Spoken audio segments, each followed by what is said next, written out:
사실 뭐 좀 이따가 다시 소개해드리겠지만은 좀 비밀이 숨겨져 있는 곡입니다. 예. 비밀이요? 예. 왜냐면은 3절 이후로 뭐 예를 들어서 4절, 5절, 6절, 7절까지 있다 하면은 네. 그 뒤에 4절부터 7절까지는 안 불러요. 일반적인 국가 행사나 이런 데서도 부르거든요. 네. 근데 이제 그 국뽕 가득 찬 가사들만 딱 부르고 뒤에는 안 불러요? 그 뒤에는 안 부르는데 네. 요거는 제가 나중에 뒤에서 좀 설명해 드리겠습니다. 좋아요.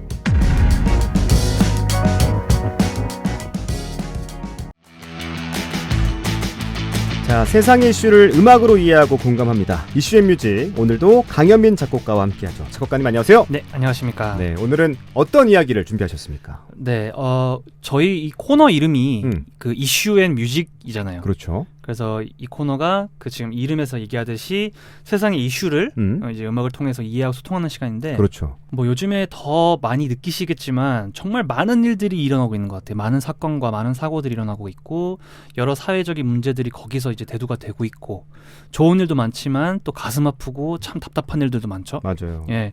그래서 이제 이런 일들을 우리가 잊지 않고 기억하는 데 있어서 음악을 활용하시는 분들이 있어요. 그리고 이 음악이 어떻게 보면은 되게 효과적인 수단일 수도 있다. 이런 것들을 기억하는 데 있어서 기억하고 우리가 이 사회를 그래서 비판을 해야 돼라는 그 비판 정신을 좀 일깨워주는 장치로서 음악이 되게 효과적이라고 생각하는데, 네. 뭐 예를 들어서 우리가 삼국지라는 이제 소설이죠. 네. 역사를 기반으로 한 소설인데 이 책을 읽어보면 좀 재미있는 구간이 있어요. 권력가, 그 당시에 권력가들을 비판하는 방법으로 네. 이제 뭐 장수들이나 아니면 뭐 그 당시에 좀 이렇게 지략가들이 이제 풍자적으로 가사를 써갖고 노래를 만들어서 이걸 누구한테 가르치냐면 어린이들한테 가르쳤대요, 그 당시에. 왜냐면 어린이들이 그 당시에는 우리가 지금처럼 뭐 즐기듯이 컴퓨터 게임 이런 게 없었잖아요. 그렇죠, 없죠. 그래서 맨날 바깥에 나와서 놀거나 이런 게 전부였는데, 바깥에 나와서 이제 애들이 놀면서 노래를 부르면 그게 어쨌든 온 동네방네 소리가 들리는 거예요. 퍼지게 되죠. 예. 네. 그러니까 일종의 그 당시에 존재했던 재래식 홍보, 광고 방법인 거죠. 네. 그래서 그 당시 지략가들이 그렇게 해갖고 이제 어린이들에게 그런 가사를 이제 그런 가사로 쓰여진 노래를 가르쳐서 네. 이제 그 당시에 권력가들을 비판하고 사회를 비판하는 방법을 가르쳤다고 합니다. 네. 그래서 우리가 그렇기 때문에 이제 그 소설을 책을 통해서 지금까지도 그 당시 삼국시대에 중국에서는 어떤 사회적인 문제가 만연했었는지에 대해서 우리가 지금도 기억할 수 있잖아요. 그렇죠. 그래서 이렇게 음악이라는 것이 참 중요한 역할을 그 당시에도 해왔고 지금도 어떻게 보면은 참 중요한 역할을 맡고 있다. 그렇죠. 그래서 이제 이런 음악들을 통해서 이제 그 역사적인 사건들을 기억을 하고 사회적인 그런 문제들을 우리가 비판할 수 있는 그런 음악들에 대해서 그동안 뭐가 있었는지에 대해서 조금 소개를 해드리고 싶습니다. 네. 그럼 역사적인 사건들이 일어났던 그 시대를 기억하는 음악들을 알아야 될 텐데 어떤 곡들을 가져오셨는지 궁금합니다. 네. 이번에는 주로 이제 미국에서 이제 있었던 그런 미국에서 이제 불려졌던 그런 노래들을 조금 소개를 해드릴까 해요. 좋아요. 미국에서는 이제 사회적인 메시지를 담고 있는 노래들의 보통 장르가 일반적으로 포크송입니다. 그래서 우리나라랑 비슷한 것 같아요. 우리나라가 그 영향을 받은 게 아닌가 싶기도 하고요. 그래서 우리나라에도 민중가요라는 게 있잖아요. 그렇죠, 근데 민중가요를 우리가 상상을 했을 때 일반적으로 기타 하나 메고, 예, 그 뭐 대학가에서 진짜 머리 길게 기른 아저씨가 나와갖고 막 사회에 대한 비판을 하는 가사를 부르는 이런 모습, 그게 사실 미국에서 이제 있었다. 그게 네. 이제 포크송 장르인데, 미국에서는 그 이제 포크송, 근대 포크송의 창시자로서 주로 일컬어지고 있는 가수가 네. 우디 거스리라는 사람이 있고요. 예. 우디 거스리. 네, 우디 거스리, 네. 뭐 피터 시거라는 사람도 있고, 그 다음에 뭐 우리가 다 알고 있는 포크 뮤직의 전설, 밥 딜런 선생님도 여기 포함이 되어 있습니다. 네. 그럼 먼저 우디 거스리의 삶과 그가 살았던 시대를 담아낸 음악은 뭔지 살펴보면 좋을 것 같은데, 먼저 노래부터 만나볼까요? 네. 그 우디 거스리가 이제 작곡한 네. 이 곡은 지금 미국에서는 미국의 이제 미국의 애국가가 있죠. 네, 미국의 국가 와 함께 뭐 제2의 또는 제3의 국가라고 불릴 정도로 유명한 네. 노래예요. 그래서 이 제목이 네. This Land Is Your Land. 이 땅은 당신들의 땅이에요. 라는 제목의 곡인데 네. 1940년대에 쓰여진 곡이고요. 근데 이게 사실 제목만 봤을 때는 아 정말 국뽕이 가득 찬 노래일까? 이렇게 네. 보통 상상을 하시잖아요. 네. 그리고 실제로 이게 총 제가 알기로는 6, 7절 정도로 구성된 노래인 걸로 아는데 네. 첫 1, 2절만 들었을 때는 정말 내 나라를 사랑한다. 나는 나의 나라를 우리나라를 사랑한다. 이런 내용이에요. 그래서 아 정말 국뽕 가득 찬 노래구나. 정말 애국심에 가득 차서 쓴 노래인가 보다라고 생각을 다 보통 하시는데 네. 이게 사실 뭐 좀 이따가 다시 소개해드리겠지만은 좀 비밀이 숨겨져 있는 곡입니다. 예. 비밀요. 예. 왜냐면은 3절 이후로 이제 뭐 예를 들어서 4절, 5절, 6절, 7절까지 있다 하면은 네. 그 뒤에 4절부터 7절까지는 안 불러요. 일반적인 국가 행사나 이런 데서도 부르거든요. 네. 근데 이제 그 국뽕 가득 찬 가사들만 딱 부르고 뒤에는 안 불러요. 그 뒤에는 안 부르는데 네. 요거는 제가 나중에 뒤에서 좀 설명해 드리겠습니다. 좋아요. 그러면 우디 거스리는 어떤 뮤지션인지도 알아야 될 것 같은데. 네. 어떤 사람이었습니까? 네. 이 우디 거스리가 사실 뭐 작곡가로서 뭔가 이렇게 뜻을 담고 작곡을 했던 사람은 아닌 걸로 알고 있어요. 네. 오히려 이제 사회적인 그런 뭐 동향이라든지 정치에 관심이 많았던 사람인 걸로 알고 있고 오히려 작곡가보다는 일종의 사회 활동가라고 보시는 게 더 나을 수도 있을 것 그래요? 같아요. 근데 이제 네. 어쩌다 보니 기타를 취미로 치시던 분이라고 생각하셨는데 그렇구나. 이분이 얼마나 음악에 대해서 가볍게 생각하셨냐면 이거 가볍다라고 생각해서 뭐 생각했다고 해서 이 사람이 뭐 작곡가로서 제가 폄하하는 건 아니고요. 네. 그만큼 되게 부담 없이 음악을 했다라고 보시면 그런 되는데 뜻의 가볍게. 네. 이분이 그 스미소니언 박물관이라고 이제 미국에 되게 유명한 이제 박물관 어떻게 보면 기업이 있어요. 박물관 단체라고 해야 되죠. 스미소니언 단체에서 얘기하기를 이분이 이 This Land Is Your Land라는 이 곡과 함께 거의 한 20곡이 넘는 곡을 단 하루 만에 스튜디오에서 다 녹음을 할 정도로 20곡을요. 네, 한 번에 그리고 한 다 번에? 한 번에. 와. 근데 이게 뭐 자기가 가다가 노래를 부르다가 틀려도 네. 그냥 넘어가고 진짜. 그리고 뭐 이렇게 노래를 부르다가 그 자리에서 즉흥적으로 편곡을 해서 부른다든지 가사를 바꿔서 부른다든지 이렇게 하고 그냥 이 정도면 됐어요. 그럼 이 20곡을 다 쓰겠습니다. 이런 식으로 되게 음악을 편하게 부르시던 분이었다고 해요. 그래서 기타 한 대만으로 네. 쫙 부르시던 분인데 이분이 이제 어떤 걸로 유명하시냐면은 그 음악들의 메시지들이 다 좀 저항적인 의미를 갖고 있는 음악들입니다. 그 당시 미국 사회를 비판하는 곡들로 이루어져 있고요. 그래서 자기가 전달하고 싶은 이 말들, 이 메시지들을 음악에 담아서 부르던 사회 활동가다라고 보시는 게 더 나을 것 같습니다. 좋습니다. 단순히 저는 뭔가 가수고 작곡가로만 생각했는데 이 사회 활동가의 모습은 처음 들어서 좀 신기합니다. 네. 다시 곡으로 좀 돌아와서 네네. 아까 그 뭐 비밀 그렇죠? 그걸 좀 파헤쳐보고 싶은데 네. This Land Is Your Land는 사실 미국 미식 축구의 결승전 슈퍼볼 경기에서 이 레이디 가가가 이 곡을 불러서 화제가 됐었잖아요. 네, 그렇죠? 네. 엄청난 파장이 있었는데 네. 이 내용도 좀 소개해 주시죠. 아마 6년 전 이야기일 거예요. 그래서 슈퍼볼이라고 하면 미식 축구의 최고의 날이죠. 최고의 날이죠. 그렇죠. 네, 최고의 날인데 이제 이날 보통 이제 TV 시청률이 극으로 달할 때고 그럼요. 장사가 제일 잘 될 때예요. 그래서 이제 광고비도 엄청 비싸죠. 광고비도 엄청 비싸고 네. 그래서 요때 이제 나와서 이제 노래를 부르는 가수들은 보통 미국의 최정상급이라고 맞아요. 인정을 받는 사람들이 많이 그럼요. 올라오는데 네. 6년 전에는 이제 슈퍼볼에 이제 레이디 가가가 나와서 이 곡을 불렀죠. 근데 이 곡이 뭐 사실 다른 데서도 많이 불러지는 곡이기 때문에 사실 뭐 국뽕찬 우리나라를 사랑한다는 내용으로 가득 담겨져 있는 네. 그런 노래로서 되게 유명하긴 한데 이제 이 당시에 6년 전에 이 노래를 부르고 나서 사실 이제 사회적으로 이 노래가 더 유명해진 것도 있어요. 왜냐면 아까 말씀드렸던 1, 2, 3절까지가 아니라 4, 5, 6절에 네. 담겨져 있는 내용 요것들을 이제 사람들이 또 관심을 기울이기 시작하면서 네. 우리 지금 미국 사회에 이렇게 문제가 만연한데 이 노래를 부르는 것이 그리고 1, 2, 3절만 부른다는 것이 참 아이러니하다 이런 얘기들이 많이 나왔던 시절이기도 해요. 네. 그래서 지금도 미국 사회를 보면 사실 뭐 완벽한 사회는 아니잖아요. 네. 완벽한 사회는 아니니까 이런 노래를 들으면 사람들이 조금 확실히 이게 풍자적인 내용의 노래지 사실 이게 애국가로 보기에는 조금 어렵지 않느냐 이렇게 얘기하는 분들이 많아요. 그래서 네. 뭐 제가 조금 더 말씀을 드리자면 이 거슬이라는 작곡가가 애초에 이제 이 파시즘이라는 그 당시에 이제 1940년대에는 파시즘이라는 게 있었잖아요. 어떻게 보면 국가주의라고도 그렇죠. 얘기하는데 이제 모든 게 국가를 위해서 돌아가야 된다. 그래서 엄청 극단적인 보수주의 사상인데 이 파시즘이라는 것은 엄청나게 적대적이었고 그다음에 노동조합과 사회운동을 그 당시에 지지를 했던 분이세요. 그래서 이제 그 노동자들의 권리라든지 이런 것들을 보호하기 위해서 그 당시에는 지금 그 당시에 이런 우디 거스리 같은 사람들이 있었기 때문에 지금 권리가 많이 보장이 되고 있는 거란 말이에요. 네. 그래서 이 사회 현실에 대한 자신의 메시지와 민중에 대한 지지와 소망 그리고 희망을 이제 노래에 담았는데 그 가사 이제 제가 비밀을 좀 밝혀드릴게요. 그렇죠. 드디어 비밀을. 예. 그래서 1, 2, 3절까지는 이제 이 땅이 얼마나 아름다운지 미국이라는 땅이 얼마나 아름다운지에 대한 이야기였다가 네. 4절부터 어떤 얘기가 나오냐면은 미국은 토지 사유를 권장하는 나라니까 네. 조심해야 된다.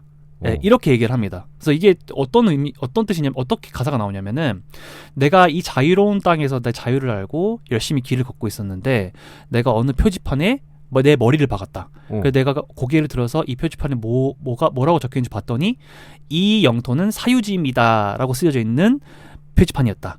그래서 나는 자유롭게 이 땅을 거눌 수가 없었다. 이렇게까지만 가사를 쓰고 네. 그리고 이제 그 약간 코러스처럼 사비처럼 이 땅은 내 땅이고 이 땅은 당신의 땅이다. 뭐 이런 식으로 넘어가요. 그러니까 되게 좀 풍자를 해요. 그러네. 예, 예, 그렇게 하고 6절까지 가는데 네. 6절에는 이제 또 뭐가 있냐면은 이제 그 당시에 미국에서 만연했던 좀 기아 문제, 굶주리 문제에 대해서 얘기를 많이 해요. 그리고 이게 어떻게 보면은 그 당시에 이미 미국에서는 존재하고 있던 빈부격차 이런 것들을 조금 드러내는데 길거리에 있는 사람들이 일단 기본적으로 굶주렸다.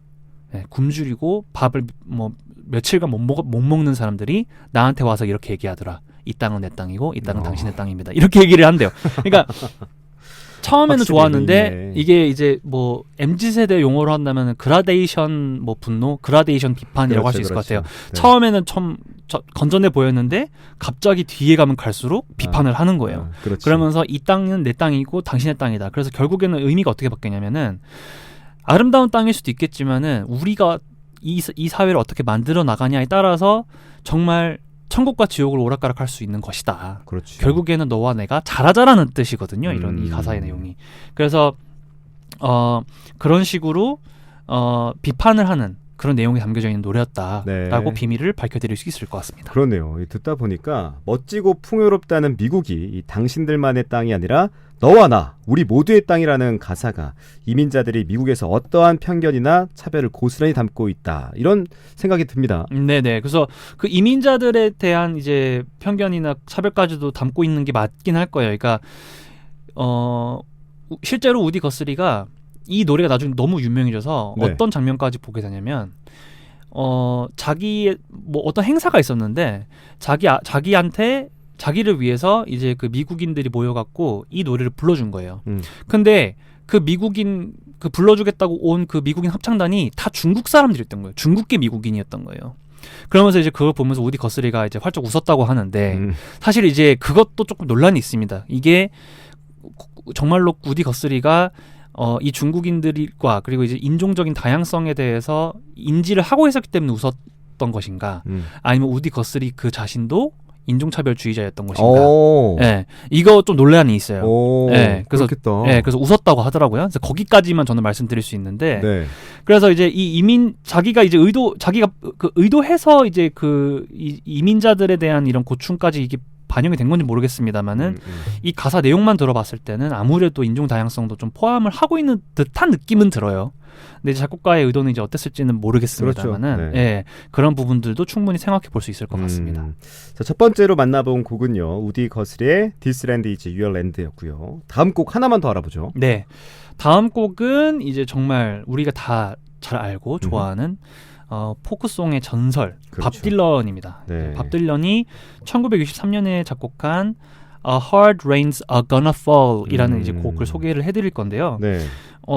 이 밥 딜런 이 되게 유명한 사람이잖아요. 그렇죠. 네. 네. 이 2016년도에 이제 노벨 문학상을 수상한 거예요. 근데 이 뭘로 수상했냐면 이 사람 책도 많이 썼지만은 이 가사, 이 사람이 자기 노래를 쓸 때 사용했던 이 가사 때문에 노벨 문학상을 탄 거거든요. 네. 근데 이분이 얼마나 참 좋게 얘기하면은 비판적이고 이 사회적으로 비판적인 사람이라는 게 어디서 또 나오냐면은 이 2016년도에 노벨 문학상 수상자가 되고 그러면 이제 받으러 와야 되잖아요. 근데 실제 노벨 그 당시에 뭐 노벨상 이제 수상식이 있을 때 자기는 못 오겠다고 얘기를 했대요. 왜요? 그냥 바빠서. 아, 바빠서. 네. 그러니까 오. 자기는 그러면서 이제 어떻게 보면은 네. 그렇게 함으로써 또 사회를 비판을 한 거예요. 나는 이렇게 사회적으로 명예를 추구를 하고 뭔가 이렇게 정말 성공과 이런 것들을 추구하는 그런 사회 자체에 자기는 물들고 싶지 않다. 근데 그게 이제 밥 딜런이 밥 딜런으로서 지속될 수 있는 약간 정신적인 기조라고 저는 생각을 하거든요. 그럴 수 있네. 그래서 사실 노벨 수상자가 돼서 네. 노벨 수상식에 그 자리에 하는 것 자체만으로도 엄청난 영광일 수 있잖아요. 네네. 근데 이제 자기한테는 이것도 사실 그런 여러 가지 수만 가지 자기가 비판적인 시각으로 바라보는 사회적인 현상 중에 하나에 지나지 않다. 네. 이렇게 이제 생각을 하시는 것 같아요. 그래서 네. 또 한 가지 재미있는 거는 이 밥 딜런이라는 이 가수가 네. 사실 우디 거스리를 되게 존경을 했다고 합니다. 밥 딜런이. 네. 그래서 1세대 포크송 가수가 우디 거스리라고 한다면 네. 2세대, 3세대의 포크송 가수이자 전설적인 존재.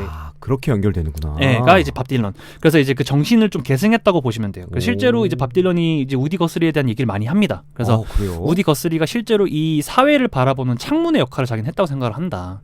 그래서 결국에는 자기도 그런 역할을 이어가고 싶다라고 얘기를 해요. 밥 딜런이. 그래서 정말 우디 거스리의 그런 정신적인 사상, 철학 이게 밥 딜런 노래에서도 정말 극명하게 묻어나고요. 그래서 좀 이따가도 이제 이 곡에 대해서 소개를 해드리겠지만은 네. 이 곡의 내용만 들었을 때도 우디 거스리가 한층 진화를 하면은 밥 딜런이 되는구나라는 거를 아실 수 있을 겁니다. 분명히 영향을 많이 미쳤겠군요. 네, 맞습니다. 그렇죠? 예. 네.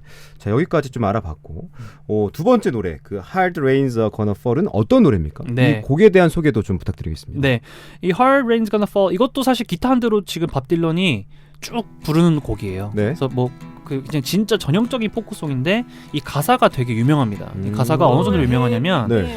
이 가사를 갖고 실제로 학술적인 연구를 진행한 대학교들이 정말 많아요. 이 가사로만? 네. 오, 진짜? 그런데 한두 곡이 아니에요. 밥 딜런의 가사를 갖고 네. 학술적인 연구가 진행된 게 되게 많습니다. 단순히 이 곡뿐만 아니라 다른 곡들도 정말 많아요.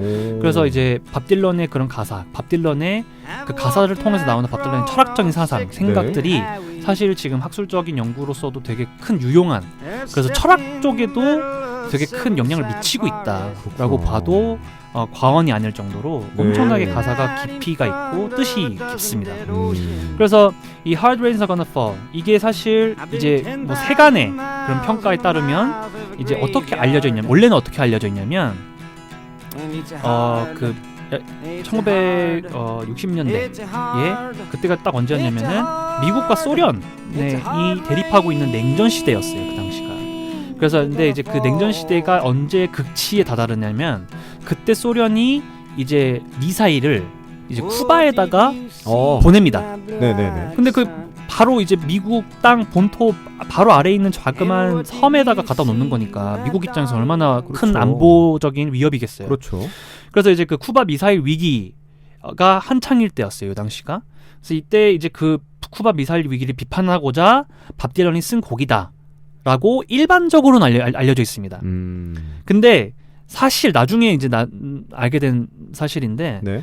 사실 이 곡 자체는 그 쿠바 미사일 위기가 터지기 한 달 전에 이미 쓰여졌던 곡이에요. 예. 그리고 밥 딜런 자기 본인도 쿠바 미사일 위기 때문에 쓴 건 아니다라고 얘기를 나중에 하게 됩니다. 본인이 직접? 예. 근데 이 곡이 유명해진 건 이제 쿠바 미사일 위기 때문에 유명해졌지만 네. 이제 밥 딜런은 사실 그것 때문에 쓴 건 아니다라고 얘기를 하는 거죠. 그러면서 실제로 이 곡을 어떻게 썼냐? 밥 딜런이 이제 뉴욕 공립도서관에서 취미가 이제 축소판 신문을 읽는 게 취미였다고 해요. 네. 그래서 그 매일매일 그 미국에서 있었던 일들, 사건들 이런 것들을 좀 이렇게 정리하고 기사를 읽는 그런 시간을 갖는데 이걸 읽다가 이제 이렇게 얘기를 했대요. 여기 제가 좀 추천해 왔는데 신문을 읽다 보면 모든 것에 무감각해진다. 그저 어두운 나날들, 분단, 악을 악으로 갚는, 그리고 모든 인류가 선로에서 탈선할 수밖에 없는 운명만 느끼게 된다. 이렇게 얘기를 하면서 이 생각에 영감이 떠올라서 쓴 곡이 바로 이 곡 A Hard Rain's Gonna Fall 이라는 곡이라고 합니다. 그래서 이 곡이 들어보면은 네. 이제 비 노래예요. 계속 비가 내리고 있는데 이제 이 비를 어떻게 어떤 식으로 이제 표현을 하냐면 이 비가 어떻게 보면은 우리가 지금 이렇게 라디오를 통해서 TV를 통해서 그리고 뭐 다양한 매체를 통해서 우리가 전해 듣고 세뇌당하는 잘못된 정보들 그게 비다. 그게 비다. 그래서 우리는 어딜 가든 간에 피할 수가 없다라는 거예요. 결국은. 그래. 네. 와. 그래서 처음에는 이 hard rain이라는 표현을 갖고 이제 쿠바 미사일 위기랑 좀 연관이 있다고 사람들이 생각을 했었잖아요. 네네. 그래서 처음에는 사람들이 hard rain이라는 단어는 아무래도 그 핵 폭발이 일어나고 나면은 비가 내린대요. 그렇죠. 네, 그래서 이제 그 방사능이 담겨져 있는 이제 방사성 이제 비가 내린다고 하는데 이제 그거를 뜻하는 것이다라고 처음에는 그렇게 얘기했었는데 그럴 수도 있겠다. 밥 딜런은 이제 그렇게 가벼운 의미로 쓴 게 아니라는 거죠. 네, 어떻게 보면은 지금 이제 밥 딜런이 직접 얘기해주는 그 곡 해석이 더 깊이가 있는 것 같긴 해요. 우리가 이렇게 쉽게 접할 수 있는 그런 매체들, 그리고 이 매체들을 통해서 우리가 접하게 된 잘못된 정보들, 세뇌가 되는 이야기들, 이런 것들을 이제 우리가 더 이상 피할 수 없는 시대가 도래했다. A hard rains are gonna fall 라는 곡이 되겠습니다. 그래서 네. 참 재밌는 것 같아요. 그래서 이렇게 깊이 있는 가사를 통해서 그 당시의 사람들에게 사회적인 문제들을 알릴 수 있고 그리고 그 사람들에게 그 비판적인 시각을 일깨워줄 수 있는 그런 음악이 있었다는 것이 정말 저는 너무너무 의미가 있다고 생각을 하고요. 네. 참 이런 곡들이 이제 미국에는 이제 1960년대, 40년대부터 해서 뭐 60년대, 70년대 뭐 지금도 있지만은 그 당시에 가장 어떻게 보면은 이렇게 사회와 민중을 대변하던 음악이 있었던 것 같아요. 대세였던 것 같은데 참 안타까운 게 저는 이 작곡가로서 개인적으로 네. 이런 음악들을 상대적으로 찾기가 요즘엔 어려워졌다. 요즘엔 어려졌다. 네, 이런 생각이 많이 듭니다. 그래서 우리가 이제 음악을 하는 사람들도 저 포함해서 이렇게 좀 사회에 대한 이야기 그리고 사회가 직면하고 있는 어려움과 가슴 아픈 이야기들을 담아낼 수 있는 음악이 좀 더 많이 필요하지 않을까라는 생각이 듭니다. 네, 이 노래도 너무 좋지만 네. 이 노래에 대한 배경 지식과 또 역사적 사실들을 같이 들으니까 더 깊이 있게 음악을 느낄 수 있는 것 같습니다. 네. 자, 끝으로 이 두 곡 중에 어떤 곡을 들어볼까요? 네, 그래서 방금 제가 열심히 설명을 해드린 곡이 이제 A Hard Rain's Gonna Fall이고 이 밥 딜런의 곡은 워낙 명곡이라서 그렇죠. 정말 이 청취자 여러분들과 한번 같이 들어봤으면 좋겠습니다. 그래서 A Hard Rain's Gonna Fall 한번 들어보시죠. 네, 좋습니다. 자, 지금까지 이슈앤뮤직 강현민 작곡가와 함께했습니다. 작곡가님 오늘 말씀 고맙습니다. 네, 감사합니다.